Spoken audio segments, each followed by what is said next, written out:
ആളുകൾ കടം വാങ്ങിച്ച് ആ കടം തിരിച്ചു കൊടുക്കാതെ വന്നതിന്റെ പേരിൽ എത്രയോ മുതലാളിമാർക്ക് കടം കൊടുക്കാൻ മടി വന്നിട്ടുണ്ട്. എന്തേ?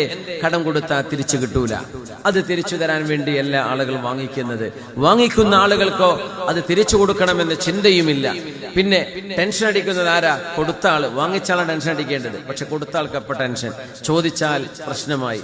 നിന്റെ പൈസ നീ തിരിച്ചു തന്നില്ലല്ലോ, അത് എപ്പോഴാ തരുന്നത് എന്ന് ചോദിച്ചു കഴിഞ്ഞാൽ പിന്നെ അത് വഴക്കായിട്ട് മാറാണ്. ഒരു മനുഷ്യൻ ചെയ്ത ഉപകാരത്തിന് ഇങ്ങനെയാണോ നമ്മൾ തിരിച്ചു മറുപടി പറയേണ്ടത്? അങ്ങനെയാണോ നമ്മൾ പ്രതികരിക്കേണ്ടത്? അതുകൊണ്ട് അത് ധിക്കാരമാണ്. ഒരു ഫഖീറായ മനുഷ്യൻ ധിക്കരിക്കുന്ന അള്ളാഹുവിന്റെ വെറുപ്പാണ്. അള്ളാഹു നാളെ ഖിയാമത്ത് നാളിൽ മുഖത്ത് പോലും നോക്കില്ല എന്ന് പറഞ്ഞത് അൽ ആയിലുൽ മുസ്തക്ബിർ. 5 പൈസ കയ്യിലില്ല, പക്ഷെ അഹങ്കാരം ഒരുപാടാണ്. അത്തരം ആളുകൾ അതിങ്ങനെയാണ്. കടം വാങ്ങിച്ചിട്ട് ആ കടം തിരിച്ചു കൊടുക്കേണ്ട സമയമായിട്ട് ആ കടം തന്ന ആള് തിരിച്ചു ചോദിക്കുമ്പോ മാന്യമായി സൗമ്യമായി ഒരൽപ്പം കൂടെ സമയം ചോദിക്കുകയോ ക്ഷമാപണം പറയുകയോ ചെയ്യേണ്ടതിന് പകരം അവർക്ക് നേരെ മെക്കിട്ട് കയറുകയോ അവരെ ചീത്ത വിളിക്കുകയോ പരിഹസിക്കുകയോ അവരോട് പിണങ്ങുകയോ ചെയ്യുന്നത് നന്ദികേടാണ്.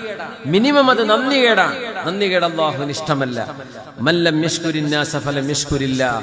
ജനങ്ങളോട് നന്ദി പറയാത്തവൻ അല്ലാഹുവിനോട് നന്ദി പറയുന്നില്ല എന്ന് മഹാനായ റസൂലുള്ളാഹി സ്വല്ലല്ലാഹു അലൈഹി വസല്ലം